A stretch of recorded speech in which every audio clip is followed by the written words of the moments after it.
Hey friends, welcome back to the channel. Today I've got a My Creative Scrapbook layout for you. This is using the September main kit and it's all about summer. We're using the pretty little studio collection called Hey Summer, very appropriate. And I love the colors. There's also some goodies from Simple Stories and a stencil from Vicki Boutin. So with my photos, I decided to turn these into tags. So I just snip the corners off and then you can use your hole punch to punch the little hole for the tag. I usually like to kind of center it with my pencil and then it's a lot easier to get the right placement. So once your photos are ready, then really you want to figure out the placement. I thought I was going to use this little foam title, Summer, but then I changed my mind and I actually ended up using the Happy Days. So with the placement of the photos, I wanted to also figure out what paper I'm going to use for my little border. And you see I end up using that polka dot one. So oftentimes when I want to create a border around my layout, that's what I do. I just hold my paper and then kind of flip through the pattern papers to see what I like best. So that one was the winner. The white cardstock, I cut off an inch from the top and one of the sides. So it ends up being 11 by 11. And then before you actually adhere the white cardstock to the pattern paper, you want to do the mixed media work. That way it causes less buckling on the paper. So I also wanted to distress here, so you can use any scissors or tool that you have for distressing. I love these scissors from, I think they're Tim Holtz, but they work very well. They're very sharp, and they have like a serrated edge on them. Now for mixed media, sometimes you can eyeball it. I kind of play around with the placement of my photos and then figure out where I want those to be.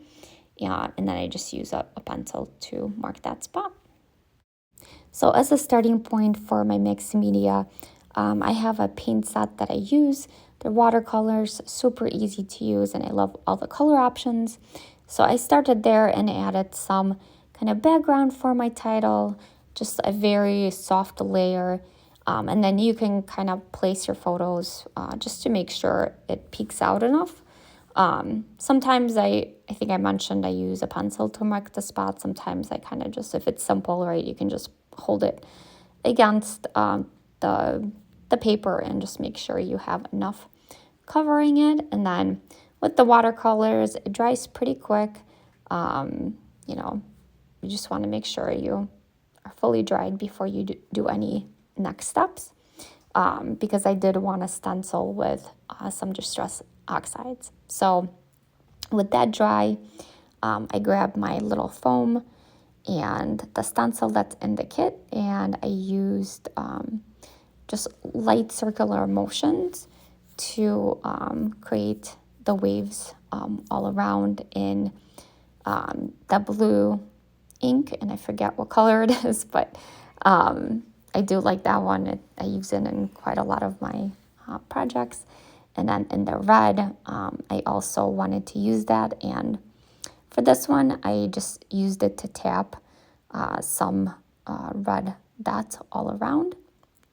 So you can use any like scratch piece of packaging, anything that's plastic, right, that can easily wipe off.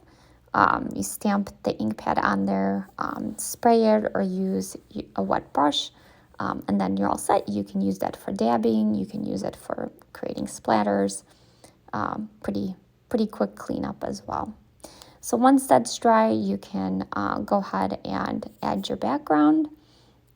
And then the rest of it is adding the photos and decorating the rest of the layout. I added some twine for my stash that's red and white. And again, because these are tags, I feel like you gotta have either ribbon or twine, right? I mean, you can't just leave the tag alone like that. So I added some of that and then added some fussy cut flowers to decorate the rest of the layout. The last step is to add a date here, or you can add journaling. And then I used some of my pops of color to add just a little bit of bling to the flowers as well as around the layout, just for some shine and glitter. Hopefully, I've been able to inspire you to get in and create something. Thanks for watching, and see you next time.